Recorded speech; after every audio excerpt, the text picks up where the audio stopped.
She was known as the Iron Lady. She turned back the tide of socialism, and today people in Britain and around the world remember the great leadership of Margaret Thatcher. Mrs. Thatcher will be given a ceremonial funeral with military honors next Wednesday. Dale Hurd has this look at her historic legacy. It was said that Margaret Thatcher returned the great to Great Britain. She burst onto the political scene at the age of 34, the youngest woman ever elected to Parliament. In 1979, Thatcher swept the Conservative Party into power and became the first woman prime minister. Her political and economic philosophies were steadfast anti-communism, self-reliance, and free markets, unfashionable ideas at the time. I presume this is to enable us to sweep Britain clean of socialism. Thatcher found a kindred spirit in President Ronald Reagan and had a famous moment during the first Gulf War when she instructed a vacillating President George Bush that it was no time to go wobbly. She gained a nickname which she wore with pride. The Iron Lady of the Western world. You turn if you want to. The ladies not for turning.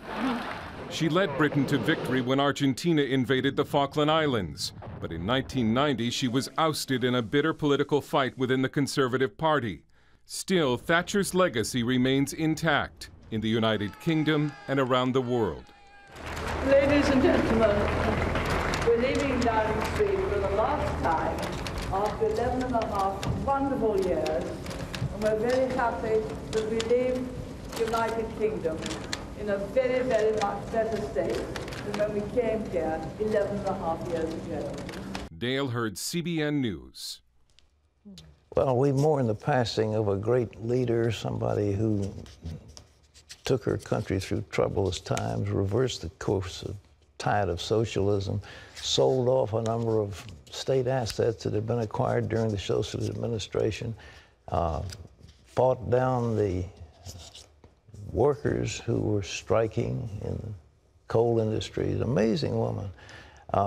And, quote, it's not the time to go wobbly. She didn't go wobbly. She was a tough, tough lady. Well, here at home, President Obama and the Republicans are heading for a showdown over something you say, why don't you guys do something important? It's guns. What are we going to do about guns? Well, Lee Webb has more on that from the CBN newsroom. Here's Lee. Pat, time may be running out for the president and Democrats in Congress to pass gun control legislation. 4 months after the Newtown, Connecticut tragedy, the president is making a big push, though, for a vote. But a growing number of Republicans pledged to stand in his way. Gary Lane has more. President Obama met with families of the Sandy Hook victims in Hartford, Connecticut, just 1 hour away from Newtown, where the December shootings took place. He said he was determined as ever to honor their children with tougher gun laws. This is not about me. This is not about politics. This is about doing the right thing for all the families who are here that have been torn apart by gun violence. But public opinion and a growing number of legislators are against him. Bans on assault weapons and high-capacity ammunition clips, proposals the president wanted to see enacted, are unlikely to gain congressional approval. At least a dozen Senate Republicans say they oppose expanded background checks, and they've threatened a filibuster in the Senate to prevent any new legislation from coming to the floor for a vote. And Republican Minority Leader Mitch McConnell now says he'll join those efforts. That resistance comes despite offers from Majority Leader Harry Reid to allow amendments to be made to proposed legislation.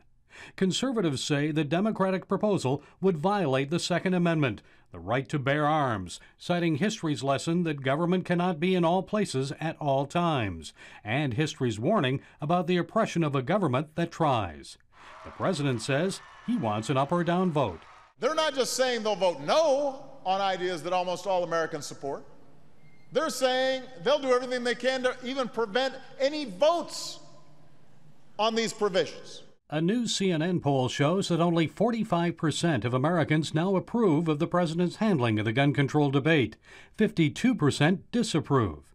The administration's push will continue this week. Vice President Biden and Attorney General Eric Holder are set to make their case for legislation with law enforcement officials at the White House. But the administration and Democrats on Capitol Hill are facing an uphill battle. Gary Lane, CBN News. Pat, do you expect legislation to come out of this? No, I don't think so. I think there are too many people who are opposed to it. You just wonder why the president stakes everything on these peripheral issues. We've got a serious fiscal crisis in America.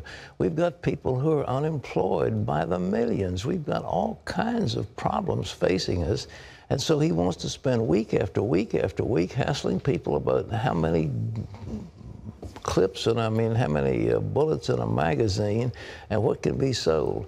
The truth is, Lee, this law isn't going to stop criminals. Criminals are going to get guns. They'll buy them surreptitiously. What's the number? 130 million guns in circulation, or more than that. Maybe it's 300 million. It's huge amounts of guns. And this law is not going to make any difference. If they really want to stop little children from getting shot in schools, they ought to do something about health care. The people who do this shooting are normally, not normally, but usually, under the influence of some kind of psychedelic drugs. They have been prescribed drugs by their health care provider, and they are a little bit psychotic, or a great deal psychotic. And it's the crazies who are doing this.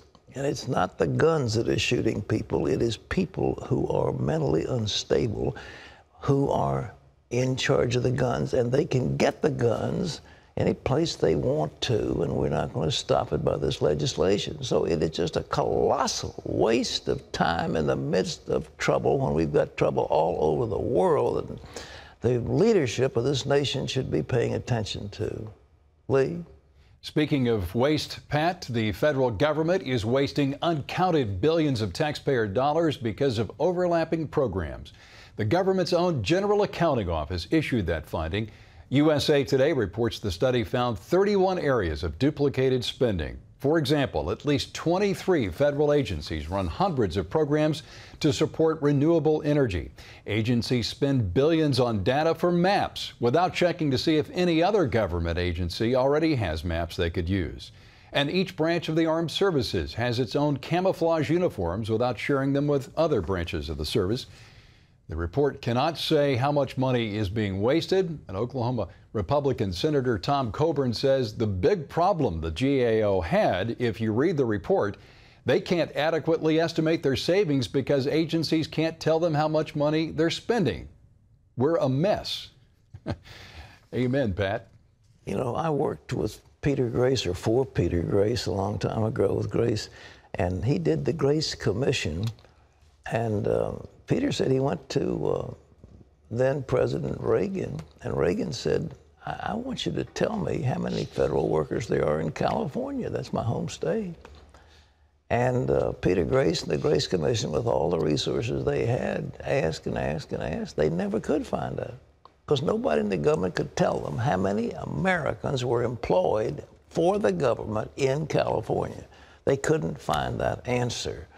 And for Obama to say he's not worried about deficits, there is waste at an unconscionable level, and the things that are being pointed out are so egregious as they turn your hair. But nevertheless, they keep on defending these things, and they talk, oh, we can't cut the poor and the needy, and we've got to shut the White House tours down, and we've turned the lights off the Washington Monument, and we'll close down the state parks and all that stuff, or the federal park. I mean, it's just ridiculous what they're doing, when they could seriously roll up their sleeves and say, let's stop waste. Let's stop throwing taxpayers' money away because we're borrowing at least 40 cents on every dollar from the Chinese or the Japanese or someone else. It's appalling, but they keep on doing it. I don't know why. Lee. Secretary of State John Kerry is pushing a Middle East peace plan that would require Israel to give up part of Jerusalem. Israel would also have to pull out of territory it won when it was attacked in 1967. Israeli leaders have long opposed dividing Jerusalem. Kerry says the agreement would include guarantees of security for Israel and possible changes in borders. Kerry met with Palestinian President Mahmoud Abbas Sunday, and he talked with Israeli Prime Minister Benjamin Netanyahu Monday. Pat, where do you think this is headed? I think it's headed for disaster for the United States. God says, they divided my land. There's something about dividing God's land. He said, this is my land. I gave it to Abraham and his descendants, and I don't want it taken away from them. And Jerusalem is the eternal capital of Israel. And for the United States to get into a deal where they're trying to split Jerusalem and take it away from the Israelis and split up their capital, huge mistake. You're asking for the wrath of Almighty God to fall on this nation. And when it falls, it won't be fun. It won't be fun. And we should do everything we can to restrain our leaders from this full course of folly. And it is a course of folly, and it will result in terrible suffering for people in the United States. Lee? Pat, authorities in Iran are denying medical treatment for the American pastor who's imprisoned there. Months of beatings by jailers have left Saeed Abedini with internal bleeding. A few weeks ago, Iranian authorities promised the pastor he would receive medical attention. He was taken to a hospital, but the American Center for Law and Justice says he was returned to prison without receiving treatment. The ACLJ says the pastor's health is deteriorating. For more on this story and what you can do to help Pastor Saeed, we invite you to go to our website at cbnnews.com. North Korea is warning foreigners to leave South Korea because it says the two countries are on the brink of war. Observers say the threats are mostly bluster aimed at bolstering the image of North Korean leader Kim Jong-un. Still, America's allies in the region are taking precautions. Japan has deployed 2 interceptor missiles capable of engaging a North Korean rocket. The North has already shut down a joint industrial complex that it shared with the South. Winter is supposedly over, but another snowstorm is slamming into the Midwest today. It started as a windstorm that toppled trees and snapped power lines in California. Gusts topped 80 miles an hour in parts of Southern California. That same blustery cold front spread from Montana to New Mexico, and it's whipping up blizzard conditions in some areas. Up to 20 inches of snow expected in the mountains of Colorado, and up to a foot of snow is predicted for Denver. Many schools there are closed and flights canceled. Tornadoes are possible, Pat, all the way from Nebraska to Texas throughout the day. And we are here in sunny Virginia, where we think the temperatures may be into the middle 80s. Wow. So, folks, come on over. You're welcome in the Old Dominion. An autopsy confirms that the son of megachurch pastor Rick Warren died of a self-inflicted gunshot wound. Matthew Warren took his life Friday. It is still unclear where the gun came from. His family says the 27-year-old has long suffered from deep depression and suicidal thoughts. They're asking for prayers during what is, of course, a very difficult time. Nudity and cursing may soon be allowed on broadcast TV. The Federal Communications Commission wants to loosen restrictions on nudity and expletives, including the F word. This would even occur during hours when children may be likely to be watching. In the years after the Janet Jackson Super Bowl incident, the FCC faced a large number of obscenity complaints. Then the Supreme Court ruled last year that the FCC indecency policy was not clear enough. Now the commission is asking for permission to stop enforcing strict standards and just focus on what they call the worst cases. They're taking public input on the matter this month. Well, if you'd like to register your opinion and get the latest stories from CBN News, just go to cbnnews.com.